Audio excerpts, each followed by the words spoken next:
Hi friends, non veg இல்லாத டயத்தில் இந்த மாதிரி சிக்கன் 65 ஸ்டைலில் பன்னீர் 65 எப்படி செய்கிறதுன்னு பார்க்கலாம். இதுக்கு நான் ஒரு 300 கிராம் அளவுக்கு பன்னீர் நல்லா க்யூபாக கட் பண்ணி வச்சுக்கிறேன். இது கூடவே இடித்து வச்ச இஞ்சி பூண்டு, 1 டீஸ்பூன் மிளகாய்த்தூள், 2 டீஸ்பூன் அளவுக்கு சிக்கன் 65 மசாலா, அரை டீஸ்பூன் அளவுக்கு கரம் மசாலா, அரை டீஸ்பூன் அளவுக்கு உப்பு, ஒரு 2 to 3 ட்ராப்ஸ் அளவுக்கு லெமன் போட்டு நல்லா பிசைஞ்சிக்கலாம்.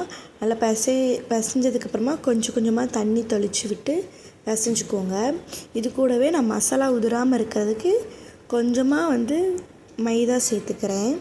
நீங்கள் ரைஸ் ஃப்ளார் இருந்தாலும் ரைஸ் ஃப்ளார், கார்ன்ஃப்ளவர் எதுனாலும் நீங்கள் சேர்த்துக்கோங்க.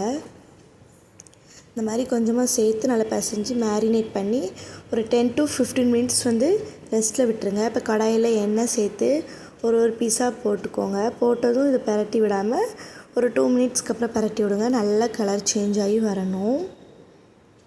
அவ்வளோதான். இந்த மாதிரி சிக்கன் அடிக்கடி கேட்குறவங்களுக்கு கண்டிப்பாக செஞ்சு கொடுத்து பாருங்கள். ரொம்ப விரும்பி சாப்பிடுவாங்க. இது ஒரு ப்ரோட்டீன் ரிச் ஃபுட்டும் கூட. கண்டிப்பாக ட்ரை பண்ணி பாருங்கள். நெக்ஸ்ட் ஒரு இன்ட்ரெஸ்டிங்கான வீடியோவில் பார்க்கலாம். பாய்.